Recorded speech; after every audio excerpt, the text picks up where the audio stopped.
Hello student, क्या आपको भी मैथ से डर लगता है? क्या आप भी गणित से डरते हैं कि कैसे क्वेश्चंस को सॉल्व करें? क्या आप भी चाहते हैं कि कैसे गणित को आसान बनाया जाए?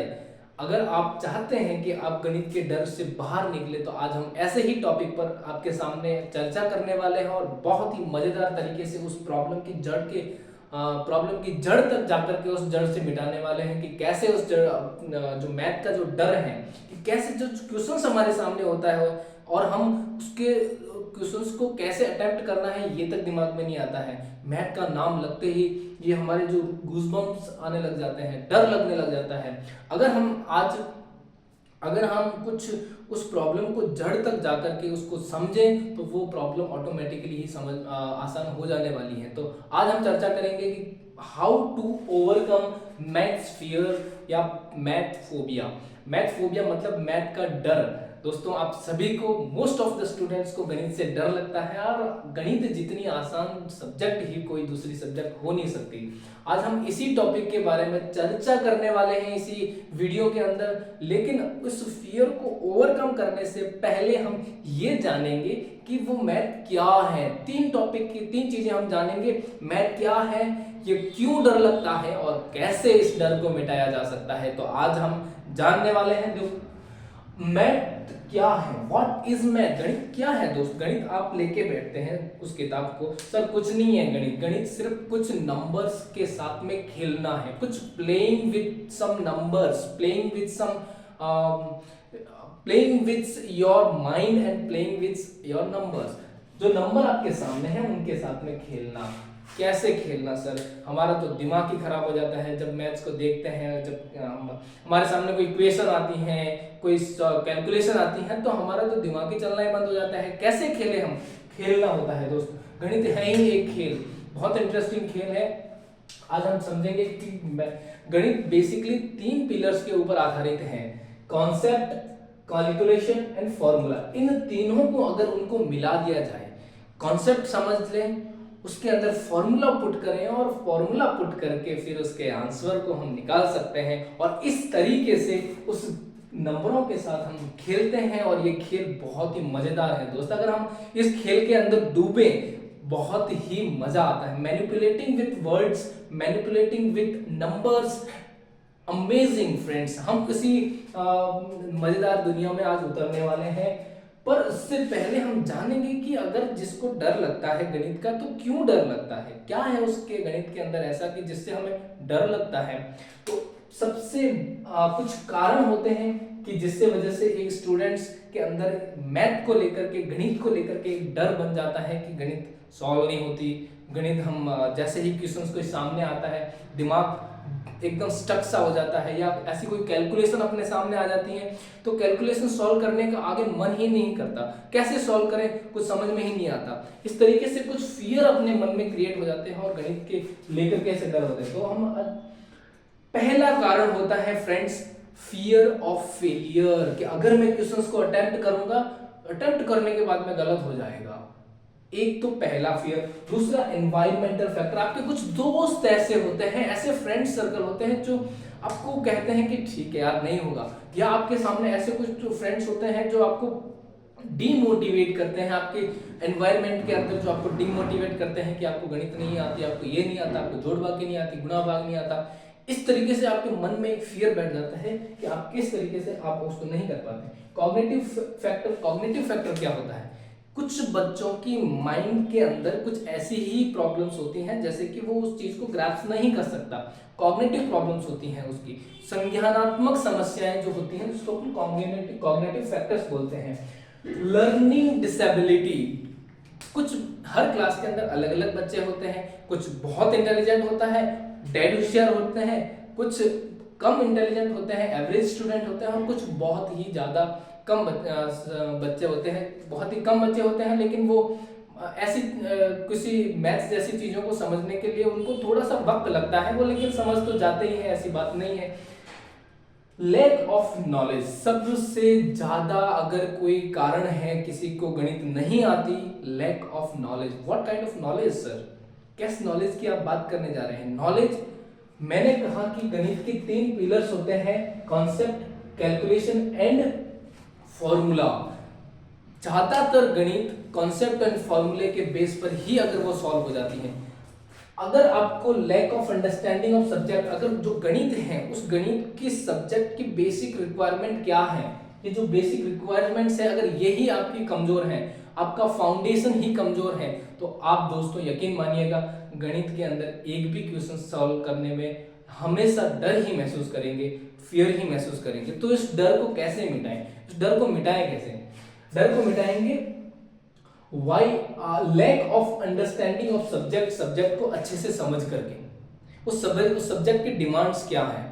और सब्जेक्ट्स की डिमांड है कि आपको जितना ज्यादा हो सके अपने माइंड को प्रैक्टिस करवानी है, अंक के साथ में है, डिजिट्स के साथ में, नंबर्स के साथ में, और नंबर्स को मैनिपुलेट करना है, मल्टीप्लाई करना है, डिवाइडेशन करना है, सब्ट्रैक्शन करना है, उसको फैक्टराइजेशन करना है। ये सारा जो है खेल, अगर ये खेल आपको समझ में आ जाए फ्रेंड्स, तो ये दुनिया बहुत ही शानदार होने वाली है। आइए हम उसके चर्चा करते हैं। उसके बाद में आता है कॉन्सेप्चुअल अंडरस्टैंडिंग। कई बार ऐसा होता है कि क्वेश्चंस कुछ ऐसे होते हैं जिसके अंदर कुछ कॉन्सेप्ट होता है, और कॉन्सेप्ट जब तक समझ में नहीं आता तब तक आप ना तो फॉर्मूला अप्लाई कर सकते हैं, ना उसकी कैलकुलेशन कर सकते हैं। तो उसको कॉन्सेप्ट को समझना, कैसे समझा जाए, कैसे आप उसको फॉर्मूले को सॉल्व कर सकते हैं। दूसरी चीज होती है नेगेटिव एटीट्यूड। कुछ लोगों को गणित से लेकर के बहुत ही नेगेटिव एटीट्यूड होता है कि यार ठीक है गणित हमें नहीं सीखनी, हमें सीख करके क्या ही करना है गणित, इस तरीके की किसी की विचारधारा होती है। तो वो विचारधारा भी कहीं ना कहीं उसको अफेक्ट करती है। उसके क्या क्या सिम्टम्स होते हैं फ्रेंड्स, उसके सिम्टम्स हमारे सामने हैं। सिम्टम्स का मतलब जैसे जुकाम लगता है तो उसके सिम्टम्स होते हैं कि छाग जो हमें छींक आती है, हमें बुखार आने लग जाता है, हमें हमारा शरीर पूरा गर्म हो जाता है, ये कुछ सिम्टम्स होते हैं। ठीक उसी प्रकार से जब मैथ का डर लगता है तो उसके भी कुछ ना कुछ सिम्टम्स होंगे, उसके भी कुछ ना कुछ कारण होंगे, कुछ ना कुछ ऐसे संकेत होंगे। तो वो होता है इमीडिएट डिफीटिस्ट। आप तुरंत ही उसको ऐसे फील करते हो कि यार गणित को देख करके ही आपके मन के अंदर ऐसे डर सा पैदा हो जाता है, एक इमीडिएट डिफीटिस्ट, तुरंत हारने की जो कंडीशंस आपके अंदर पैदा होती हैं, ये इमीडिएट डिफीटिस्ट अवॉइडेंस। आप उस प्रॉब्लम को देख करके अवॉइड कर देते हो, प्रोक्रास्ट कर देते हो, कोई बात नहीं सर बता देंगे, हमें क्यों उसमें दिमाग लगाना है। दूसरी चीज लैक ऑफ एफर्ट। आप चाहते ही नहीं कि उस क्वेश्चंस को सॉल्व करो, आप कोई एफर्ट ही लगाना नहीं चाहते, आप प्रैक्टिस ही करना नहीं चाहते। आप सर ने कोई क्वेश्चंस दे दिया, आप लेके बैठे हो, इंतजार कर रहे हो कि सर कब वापस सॉल्व करवाएंगे, आप एक भी बार उसको अटेम्प्ट नहीं कर रहे, सही ना गलत ना जैसा भी होगा, मन के अंदर ही वो एक फियर ज्यादा बड़ा रूप ले लेता है। How to overcome it. अब आता है how to overcome it. Friends इसको हम समझते हैं अभी जस्ट। सो फ्रेंड्स अब हम ये स्टार्ट करते हैं कि कैसे इनको ओवरकम किया जा सकता है, इस डर से कैसे इजाद पाया जा सकता है। आइए हम समझते हैं कि कैसे इस डर से इजाद पाया जा सकता है। इस डर पर काबू पाने के लिए हमें काम करना होगा, 3 चीजों पर काम करना होगा दोस्त। कौन सी तीन सी 3 चीजें? Formula, calculation and concept. मैंने ये बताया आपको कि गणित की 3 फाउंडेशन है, 3 पिलर है जिसके ऊपर गणित खड़ी है। फॉर्मूला याद हो, कैलकुलेशन अच्छी हो आपकी, एंड कॉन्सेप्ट आपका आता हो, उसमें कॉन्सेप्चुअल अंडरस्टैंडिंग हो। हमको इनको तीनों चीजों को ब्रीफली एक एक करके डिटेल से समझते हैं कि फॉर्मूला सर क्या है, कैसे उनको याद करें। यही तो बड़ी प्रॉब्लम है सर कि फॉर्मूला ही तो याद नहीं होता। कैलकुलेशन तो ठीक है, गुणा भाग थोड़ा बहुत कर भी लेते हैं, फॉर्मूला ही तो याद नहीं होता। फॉर्मूला याद करने का सबसे इजी तरीका है दोस्तों, किसी को बता रहा हूं, विजुअलाइज करो। सोचो कि आपके सामने, फॉर एग्जांपल कि आपको किसी आयत का क्षेत्रफल निकालना है, तो ऐसी कौन सी चीज है जो आपके पास में आयत बड़ा है, उसकी कोई लंबाई होगी, उसकी कोई चौड़ाई होगी, हर एक चीज आपके सामने पड़ी है। किसी न किसी चीज का कोई ना कोई सेफ आपके सामने आसपास में जहां बैठे हो, उस कमरे का, जो फोन आपके हाथ में है उस फोन का, वो फोन जो आपके हाथ में है वो खुद फोन आयत के आकार का है। तो उसकी भी एक लेंथ है, उसकी भी एक हाइट है, लेंथ है, ब्रेथ है। आप वहां से भी उसका फॉर्मूला याद कर सकते हो। ऐसी कोई फॉर्मूला याद रखने के लिए कोई बहुत आपको वो करने की, रॉकेट साइंस करने की जरूरत नहीं है, ज्यादा दिमाग लगाने की जरूरत नहीं है। रटो मत। अगर आप रटने की कोशिश करोगे सर तो कभी याद नहीं होगा। आपको कोशिश करनी है कि किस तरीके से मैं विजुअलाइज करूं, हमारा माइंड जो है चीजों को पिक्चराइज फॉर्म में देखता है। तो हम अगर पिक्चराइज फॉर्म में इनको देखने की कोशिश करेंगे तो हम इजीली इनको याद कर पाएंगे। तो कैसे आपको सोचना है, आपको विजुअलाइज करना है। जैसे फॉर एग्जांपल फोन है, उसकी लेंथ है, उसकी ब्रेड्थ है, लेंथ को ब्रेड्थ से गुणा करते हैं तो इसकी एरिया निकल के आ जाता है। फ्रेंड्स आपके पास में ये है, एक बेलन है, एक मार्कर का एक बेलनाकार है, बेलन के शेप का है, सिलेंड्रिक शेप है इसकी। तो इसका भी एक हाइट है, इसकी भी एक गोलाई है, एक सर्कल होता है। इस सर्कल की जो भी एरिया होता है, बाहर का जो परिधि होती है 2πr होती है, और इसका जो एरिया होता है वो πr²। इतनी सी छोटी सी चीज आपको याद रख लो, छोटी चीज याद रख सकते हो तो आप इससे बेलन का क्षेत्रफल याद रख सकते हो। इसकी हाइट होती है। अगर इसका पृष्ठीय क्षेत्रफल निकालना है, पृष्ठीय क्षेत्रफल क्या होता है, परिधि वाला क्षेत्रफल। तो 2πr को जब मैं h से गुणा करवा देता हूं तो इसका पृष्ठीय क्षेत्रफल निकल जाएगा। फ्रेंड्स अगर ये जो क्षेत्रफल है, यानी कि अगर इस पूरे बेलन का पूरा आयतन निकालना है, आयतन निकालना है तो πr² को h से गुणा करा लेता हूं। बहुत इजी है फ्रेंड्स। ऐसे बहुत सारे ट्रिक्स होती हैं जिसके माध्यम से अपने अपना दिमाग को विजुअलाइज करके, पिक्चराइज फॉर्म में देख करके, एक्सपेरिमेंट्स ऐसे जैसे अलग अलग किसी क्यूब बना दिया आपने एक माचिस का डिब्बा होता है, गनाब बना दिया, रूम जिस रूम में बैठे हो गनाबाकार रूम है, चीजों को देखो और उसको फिर मल्टीप्लाई करने ऐसे हो जाएगा। आप दूसरा तरीका हो सकता है derive it how it come. आपके पास जो फॉर्मूला है फ्रेंड्स, जो अलजेब्रा का हो गया, चाहे ट्रिग्नोमेट्री का हो गया, चाहे किसी का ज्योमेट्री का हो गया, मेंसुरेशन का हो गया, किसी का भी अगर फॉर्मूला आपके सामने है, आप उन फॉर्मूलों को एक बार सोचो कि कैसे ये फॉर्मूला आया, किस तरीके से ये फॉर्मूला बना। अगर उसको थोड़ा सोचोगे, थोड़ा बहुत सॉल्व करोगे, सही गलत जो भी होगा सॉल्व करोगे, आपका दिमाग चलने लगेगा, आप उस फॉर्मूले को दिमाग में रखने लगोगे, याद ऑटोमेटिकली हो जाएगा। दूसरा चीज है कैलकुलेशन। कैलकुलेशन के लिए 3-4 चीजें जो इंपॉर्टेंट है, आपको जोड़, बाकी गुणा, भाग।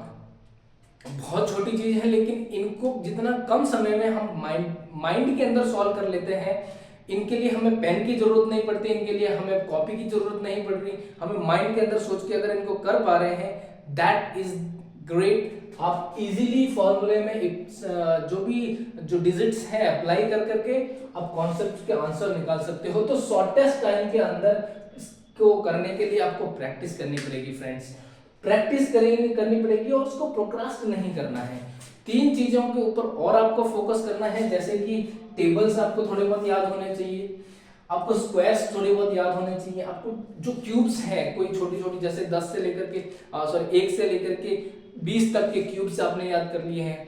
कैसे आप 2 अंकों के क्यूब्स निकाल सकते हैं, कैसे आप 3 अंकों के क्यूब्स निकाल सकते हैं, मैं फर्दर आपके लिए वीडियो लाता रहूंगा। अगर कॉन्सेप्ट इनको कमेंट बॉक्स में बताएं कि कौन सा आपको ज्यादा प्रॉब्लम है, किसमें x² का वीडियो, x² को कैसे निकालना है, x³ कैसे फाइंड आउट करना है, मतलब जैसे किसके स्क्वायर निकालना है, कैसे क्यूब निकालना है, टेबल्स कैसे याद करने हैं इजीली, जोड़, बाकी, गुणा, भाग, इनको कितना फास्ट तरीके से अगर हम करना चाहे कैसे कर सकते हैं। अगर इसके लिए आपको और ज्यादा वीडियो डिटेल में चाहिए, आप कमेंट बॉक्स में बताइएगा, हम लेके आएंगे। आगे देखिए कॉन्सेप्ट। कॉन्सेप्ट क्या है फ्रेंड्स? कॉन्सेप्ट एक वो चीज है, किसी भी सब्जेक्ट को लेकर के हर एक सब्जेक्ट का अपना एक कॉन्सेप्ट होता है, एक अवधारणा होती है, एक विचारधारा होती है, जो कि अपने दिमाग को खोलने के लिए बहुत उपयोगी होती है। ये बेसिकली हाउ एंड व्हाई से रिलेटेड होती हैं। कोई चीज क्यों होती है, कैसे होती है, इसके बारे में सोचना, जो अपने दिमाग की क्रिटिकल थिंकिंग्स को और क्रिटिकल थिंकिंग्स और एनालिटिकल थिंकिंग्स, जिस चीज के बारे में एनालाइज कराने के लिए हमारे दिमाग को क्या करती हैं, खोलती हैं। So it opens your mind, ये अपने दिमाग को क्या करती हैं, खोलती हैं। क्या होता है एरिया, कैसे उसको वॉल्यूम्स फाइंड करना होता है, कैसे आप ट्रायंगल बनता है, कैसे एक रेक्टेंगुलर बनता है, कैसे एक रोम्बस बनता है, कैसे सर्कल बनता है। अब everything has its own concept. So friends, अब आई होप कि आपको समझ में आया होगा कि किस तरीके से इन तीनों पिलर के ऊपर काम करके हम अपने मैथ्स को फेयर को मिटा सकते हैं। अगर आप चाहते हैं कि आप ऑनलाइन ऑफलाइन आकर के भी अगर अपने फेयर को मिटाना चाहें, हमारे यहाँ पे क्लास चलती है गणित की, अंग्रेजी की, आप जो भी क्लास लेना चाहें आप आ सकते हैं। नीचे कमेंट बॉक्स में आप कांटेक्ट नंबर है सभी, आप तुरंत वहां जाकर के आप कॉल कीजिए, पूछिए कि आप कहाँ पर आपकी क्लासेस चलती हैं, आप पूछ सकते हैं। ओके, जय हिंद।